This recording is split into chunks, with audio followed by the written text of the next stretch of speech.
electronic control unit, actually the police department at Florida Polytechnic yesterday said you can have our 2003 Florida Crown Vics, and you can make those autonomous. We're already working with the golf carts, but they said make our police cars autonomous. It's difficult because there's no electronic control in 2003 cars. So I would have to do an aftermarket mod on a 2003 car. But if you give me a 2007 car, it's got electronic control, I can plug into it. So there are problems. Then you have data management. What about all the gigabytes and bandwidth available? How much data is being passed around all these cars? How are you going to manage that? How are you going to make it secure? It's not going to be hacked into, either the car or the data. And then what about the connectivity? Not just the connectivity, but what about the Wi-Fi available, the 5G that may be coming out? All those are things to think about.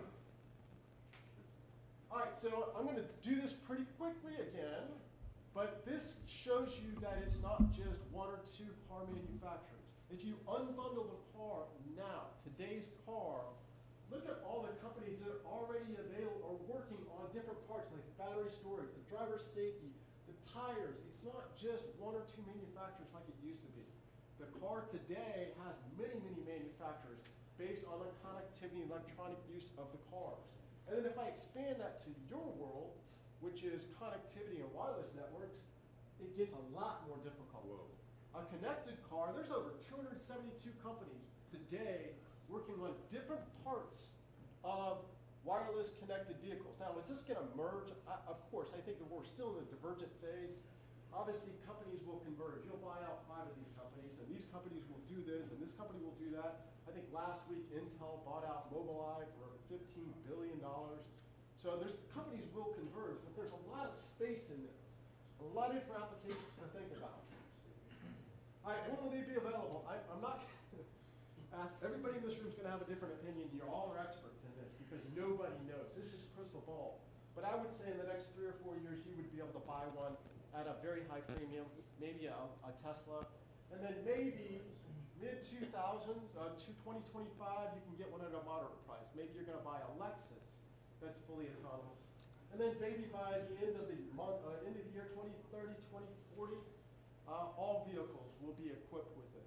And where did I get this information? I go to conferences all the time, and I pull it from websites, but if you give me a speech next week, it would be different.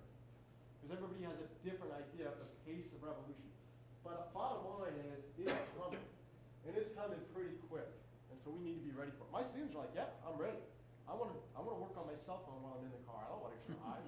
I'm like, I like driving. What are you talking about? To the point that was made earlier, this seems to address consumer access, not commercial access. How do you see the overlay going to commercial access in a similar timeline? Yeah, specifically trucking? Yes, absolutely. Yeah, specifically trucking. I think trucking is coming even quicker. Faster. Right. You take a beer truck going from Golden, Colorado down to Colorado Springs, which happened 2 months ago already. There was a trucking company that did a truck that was no driver in it in California last week. So they are already out there. And if you talk about the fun impact versus a commercial impact, commercial impact is going to always win. You think about FedEx, UPS, you think about trucking companies. Those are all commercially driven industries that will make this go much quicker. So yes, I agree. All right, who's going to, this is the latest estimate, $87 billion industry in the next 10 years. I think that's low. I think it's going to be more than that. And who's going to be? It's going to be the United States small companies. I think it's going to be the United States small companies. I don't think it's going to be overseas companies. I don't think it's going to be the major incumbents. I think it's going to be out in Silicon Valley with convergence of a bunch of different technologies.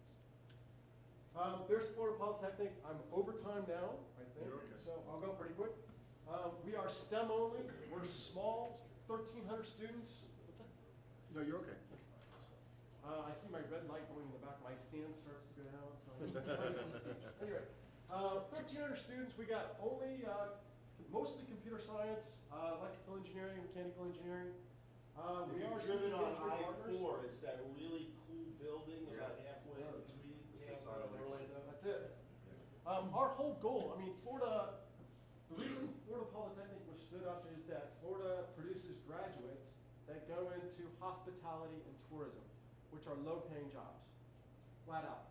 And so the legislature says Florida schools We need to produce high-tech graduates to get better paying jobs, to go work for you all, work for great companies.